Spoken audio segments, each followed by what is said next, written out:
Welcome back to OMG MotoGP Extra, your extra dose throughout the week of MotoGP chat with myself, Harry Benjamin, and of course, former Grand Prix rider and British champion Keith Hewen. And this weekend, MotoGP heads to Indonesia. And as they do that, Keith, officially, Marquez at Gresini. Officially. Yeah, officially, it's out there now. Gresini have finally put it out there. Whatever those T's crossed and I's dotted are done. There was going to be an individual Marc Marquez press conference today. That's Thursday at the track. Of course, they're some hours ahead of us. So at the end of the day, we're getting the news nice and timely here in the UK. There wasn't a special one in the end. Honda made a request that he doesn't obviously get too carried away with what he says till the end of his contract. They have given him dispensation to ride the Ducati at the Valencia test after the final round of this year's MotoGP. That's a bit of gentlemanly etiquette. It's been allowed pretty much. There's very few people that have refused from a manufacturer point of view to another one, although these are exceptional circumstances because he jumped out a year early. So you can imagine that Honda might be feeling a bit miffed. But I'm pretty sure he'll be the gentleman that we know that he is, and he won't be dissing Honda any more than he already has done. And that's really only been where he's alluded to the fact that it's not going in the direction that he wants it to. All done now then. Now we go with the nauseating social media things where, I've been waiting to see who's the first that said, I told you so. I told you in bloody Timbuktu time back in, I don't know when, that was going to happen. Or I wait for all the people that are basically on their keyboards in their bedrooms telling us when it was supposed to have happened. And now we now move into the phase of predictions of when he's going to win his first race, and of course when he's going to win the next championship. Already I've seen somebody who said he's going to win it before the end of the season. Why do we bother with all of that? The facts are the facts. Let's stick to the facts. Let's wait for the spectacle that we are going to enjoy. There is no doubt about it. Marc Marquez is on the bike that we expected him to go to this year. What bike it'll actually be next year, we won't really know until the season starts, to what level of support the Ducati are there. They're over the moon, obviously. They've got the right man that they think on a Ducati as well. That kind of completes the circle, doesn't it, for Ducati? 8 bikes on the grid. Now Marc Marquez, the superstar. We can all have a bit of fun with this. I'm glad he's jumped ship. I think it's the right thing, and I'm looking forward to it like the rest of the world is. Do you think there's now a sort of, from both parties, Honda and Marquez, like a bit of almost a sense of relief now that it's all out there, it's done, everyone knows where they're at? Everybody can start put the plan in place, can't they? It's now time to move it. It's Honda have got work to do to get their bike back on track. If that's what they want to do, if that's their aim, then they've got to start moving that forwards. There was rumours about Miguel Oliveira and stuff like that leaving Aprilia. And again, he came down to, he's got a solid contract. He can't leave us, rah, rah, rah. Of course he can. These things can. I love contracts. Basically, all they do is they set out what the expectation is of both parties. But if there's a dispute in the middle of all of that, there's always a way round of getting it out. Because, as I've said so many times, there's no point in holding a dissatisfied rider to a contract if he's not going to give his heart and soul to that team or that contract in the first place. And it's the same the other way around. If the bike isn't performing, the team aren't performing, they're not really moving it ahead like you expected it to. It's not a matter of contract. It's a matter of having happy, fast people on both sides of the manufacturer and rider fence. It's so at the end of the day, contracts are great because it sets out the stall, but they can all be broken. That's just... Do you think Oliveira would be the good call to go to Honda? Do you think that would be good for him? Hang on a minute. Let me think about this. Let's leave a team that's on the ascendancy to one that's having a real struggle. No, I don't think so for a second. I think what he would use it for, or his management would use it for, is a nice little negotiating tool for a little bit of extra bonus or cash or a bit more, keep me happy, or I will go, or I'll attempt to go, or I'll cause a bit of a rift in the team. So I think, everybody's going to be, this is business. Everyone's going to be using everything to their best advantage. That's the whole name of the game. Don't get angry about it. Don't get, pissed off about it. That's what it's all about. And, we're talking about a top line sport here. Cutthroat. Do what you need to do to get on. It's not always pleasant, but it's pretty entertaining from where we're sat. Yeah, well, it is all done and dusted. I love myself, so I can make all those predictions and all those things from my sofa here without even Even the old injuries don't hurt at all when I'm opening my mouth. Oh, that's why we love you. It's all done and dusted though now. Marquez, the brothers, basically Team Marquez next year at Gresini, all confirmed. Let's look ahead then, shall we? I told you so. Oh, don't you start. Don't you start. Let's look ahead to Indonesia, shall we? Mandalika, back there again this year. And actually, we've got Enea Bastianini's back. And it's a full set. Everybody who started the season. In fact, Sunday will be the first time that everybody that's supposed to have started the season starts the season. How mad is that? Yeah, it's amazing, isn't it? Honestly, what can you ridiculous. say, though? So we've got everybody back in MotoGP. There's a few. We'll go through the changes in Moto3 and Moto2 in a moment. Remind me of that, because I've obviously got them listed. I don't like doing homework if I can't talk about it. Don't worry, I'll remind you. Don't worry. Yeah, and Somkiat, of course, returns. I mean, sorry, I'm jumping to Moto2. We'll talk about Somkiat in a minute. But yeah, all the MotoGP riders are on the grid that should be on the grid at this moment in time. I mean, the collarbone that Bezecchi's got broken, like collarbones, strangely enough, I've never broken a collarbone. Everybody I know that's ever been in motorbike racing has got busted collarbones, but I never ever broke one. So it's a strange thing, but everybody that I know that has had a broken collarbone has been able to get back within 2, 3, 4 days. There's not really much of a complication to it. Quite often the screws and the bits that they stick in there, if you have it operated on, are stronger than anything else. I think the probably one of the most famous ones was probably Lorenzo busted it and then went back to Spain, got it fixed, and then came back and raced at the weekend. Hassan, if I remember rightly. So you can do it. The slightly more complicated side of things, I think I alluded to it in the podcast over the weekend, was that when you've got a long flight, it's still quite painful. Obviously, you've got invasive surgery. You've been split open and screwed back together. So as light as we like to make of that and how bulletproof these guys always seem, that is pain. If you've got a bloody scratch injury or whatever it is, it lasts for a few weeks. Well, you can imagine what it's like when you've had a dirty great knife cut through there and they've had to fiddle around with a bone and screwed it back together again. All of these minor surgeries are actually still quite major from a pain point of view. And then you've got a long old flight on the way out there. It's in the middle of nowhere, Mandalika. It's not really developed that much out there yet, and it's a long way from anywhere sensible. And you've got the possibility of infection. The infection is the biggest worry about any surgery, really. Once the surgery's been done successfully, surgeon goes, yeah, all went perfectly well, but then you disappear out to go to wherever you go to. And if you get an infection in the wound, that is a problem. So you've got those kind of things to still concern yourself with. You've got to look after yourself still. But I expect everybody to re-race in this weekend. The collarbone isn't something that's going to stop someone from racing, and the pain normally is manageable in the circumstances. So everybody on the grid for the first time this year in the big race, in the main Sunday race. Well, go on then. Let's get to your homework. Moto2 and Moto3. Moto2. I mean, obviously, I have a fairly large Thai connection here, since having lived there and so on.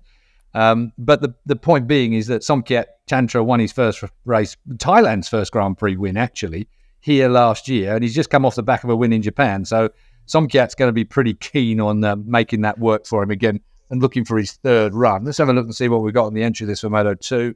We've got Lorenzo Baldassarri back, another world champion is back, who's replacing Celestino Vietti at Fantic on the Calix Moto2. In Moto3, Nicolo Carraro is replacing Romano Fanati. Noah Detweiler is replacing David Salvador. And we've got a wild card in Moto3, Arbi Aditama on the Honda Team Asia machine. He's a wild card. Running a 93. I like that. There's a man with ambition and so on and so forth. Back in the day, we didn't used to run a number 7 or something along those lines. Then it became, obviously, then later on in life, you had the number 46. Like you wouldn't really want to be running the 46, just in case expectations were a little bit further on than is reality. But there you go. That's just me. Slightly superstitious. Bold ambitions. We love to see it. The other thing that's very interesting this week, Harry, if I might say, in this last week, is World Superbike have come out with these new weight rules and so on, and fuel flow rules and so on and so forth. You might not have been following it, but the only reason that I've picked up on it really is because it's been something that everyone's been banging the drum about in MotoGP for a long time. We've got minimum weight limits in Moto3 and Moto2, combined that is with rider. But we don't have that in MotoGP. The main reason for that is horsepower-wise, it's not really as big a difference as you would have on lower horsepower bikes like Moto3. A kilo or two on a Moto3 bike makes a massive difference. A Moto2 bike to a lesser extent, to a MotoGP bike to a lesser extent still. But the big arguments have always been, you've got people like, Petrucci at one end of the scale at 78 kilos and Danny Pedrosa at the other end at 54 kilos.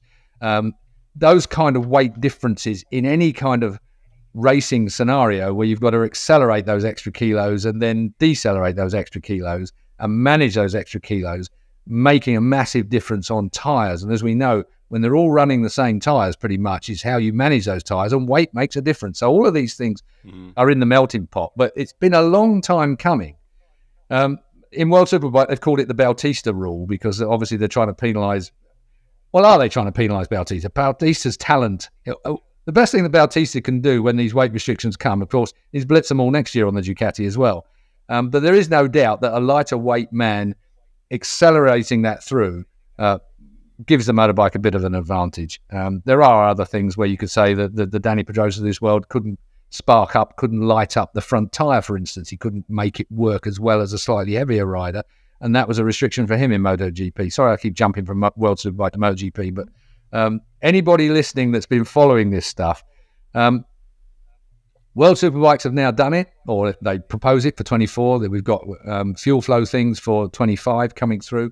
These things, don't forget, Dorna are the overall owners of World Superbike. So keep looking to the sides, chaps and chapesses, because the fact is that MotoGP will be looking. We've talked about it so much before, haven't we, Harry? In as much as that, if they're going to bring back MotoGP from the technological edge, and therefore try and restrict the speeds and so on that these bikes are doing, they're going to have to do the same with World Superbike, or World Superbike is going to be faster than MotoGP in the long run.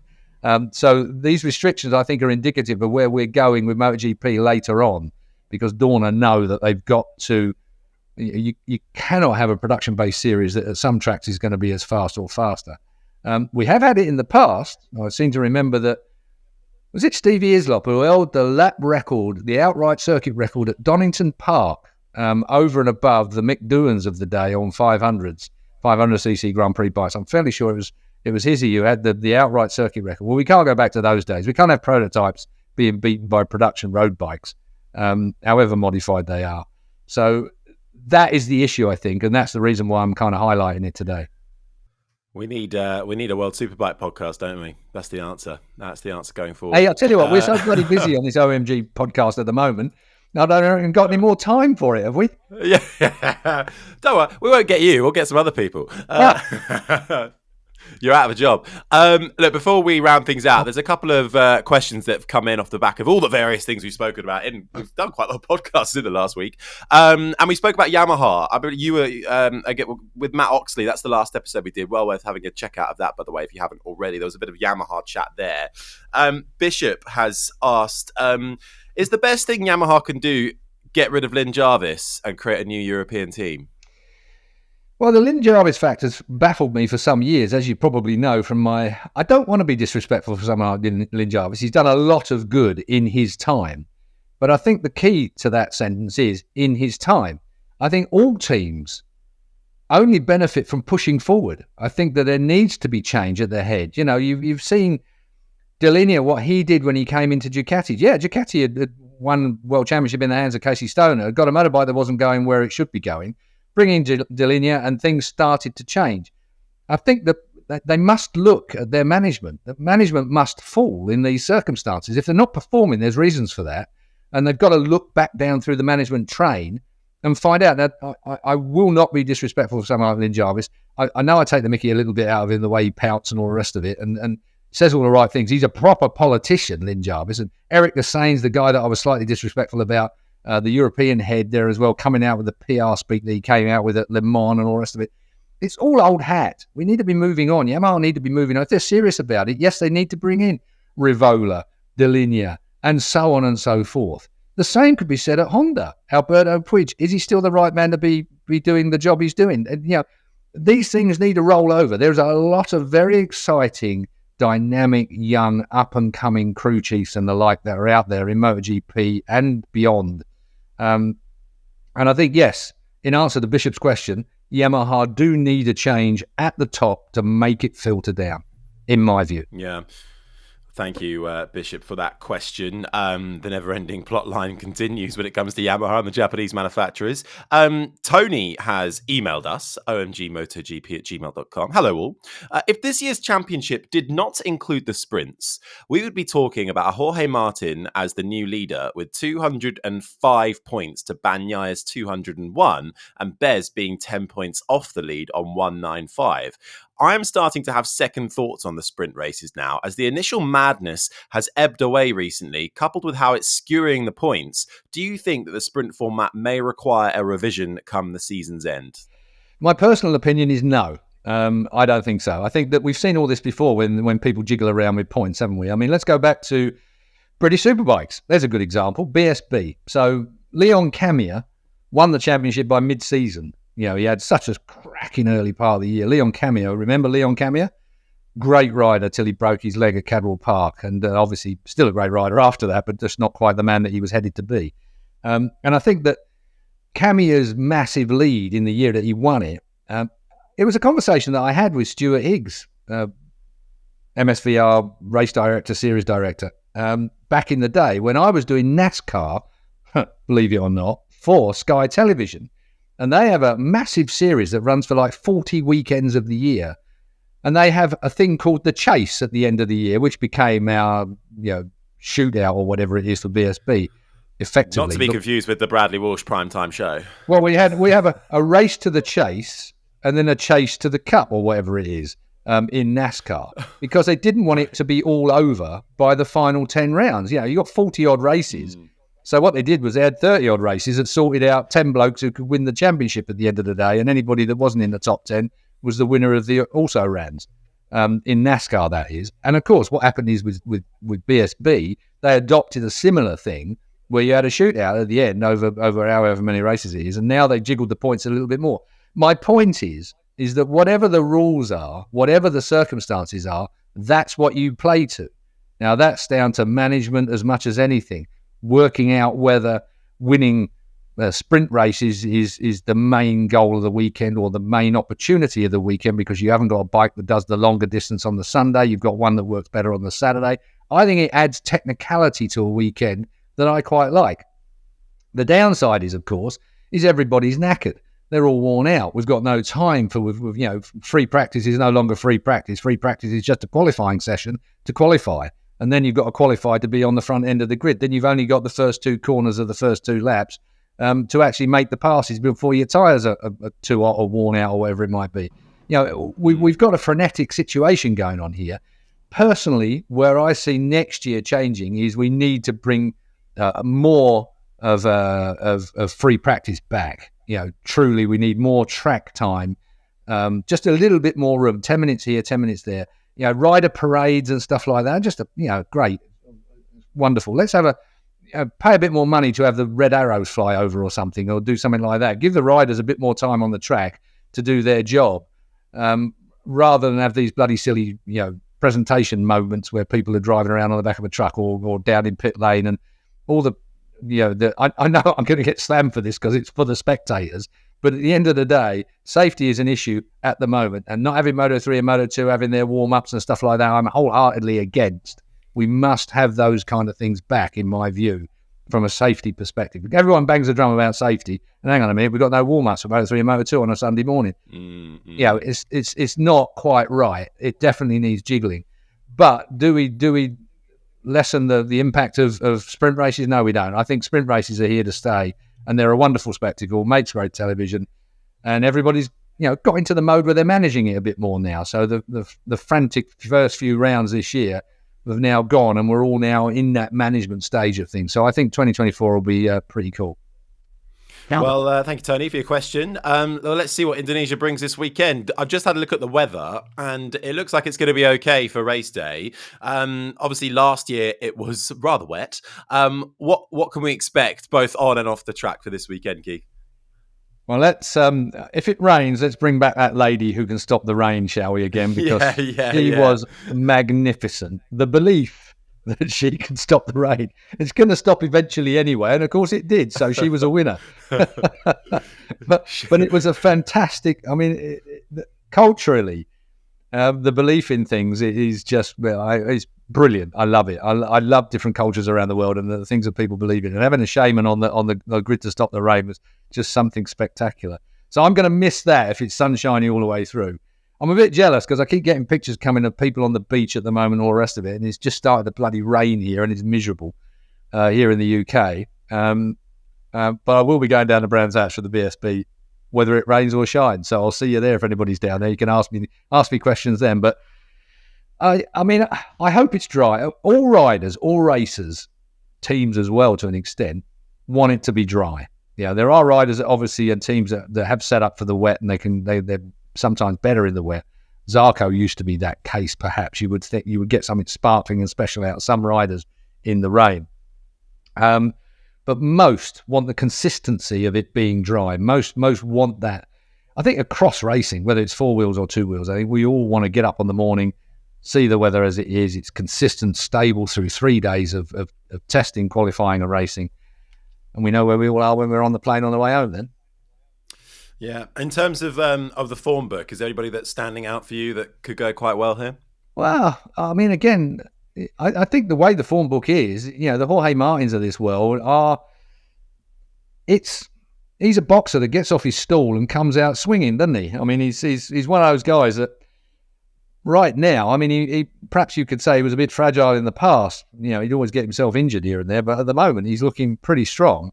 Somebody made a good point to me the other day in a kind of subtle and slightly piss-takey kind of a way. Perhaps if Bagnaia hadn't been run over by a KTM just a few weeks ago, he might be on slightly better form, which is not a bad point and brings us back to the collarbone issue. Like when you've had something as big as being run over by another motorcycle in the middle of the track, it tends to just fiddle a bit, not consciously, but certainly subconsciously with your head. He's probably not on the very peak form that we might expect from Bagnaia. And so therefore, he can make that extra step at any stage. So Jorge Martin might look like the boss of the minute, but you never quite know when someone else is suddenly going to rule the roost. And if we have an injury anywhere, if we had any kind of action that happens in these next half a dozen bloody races, the whole thing could still be tipped on its head. I mean, Bezzecchi seems to be out of it now, but you just never know. Mm-hmm. You never know, and that's the name of the game right now in MotoGP. That's it. We're out of time for Extra this week in the build-up to Indonesia. All the track action gets going. We're recording this on a Thursday, so it gets going tomorrow. We'll be back on Monday or Tuesday, depending on how quick we are, to look back at it all. Thank you very much for all your comments, queries and questions. Keep them coming in, as always, in the comments section on YouTube. You can tweet us at OMGMotoGP. We're also on Instagram, and the email address is omgmotogp@gmail.com. And there's so much on the channel to have a look at if you haven't already. The most recent episode with Matt Oxley, and of course part 1 and part 2 of Keith's Down the Pub chat with Carl Fogarty, still very much worth a view if you haven't done so already. But in the meantime, from myself, Harry Benjamin, and from Keith Ewan, we shall see you next week. Enjoy the track action, either in Indonesia or whatever you may be watching this weekend. And we'll see you next time. Bye-bye.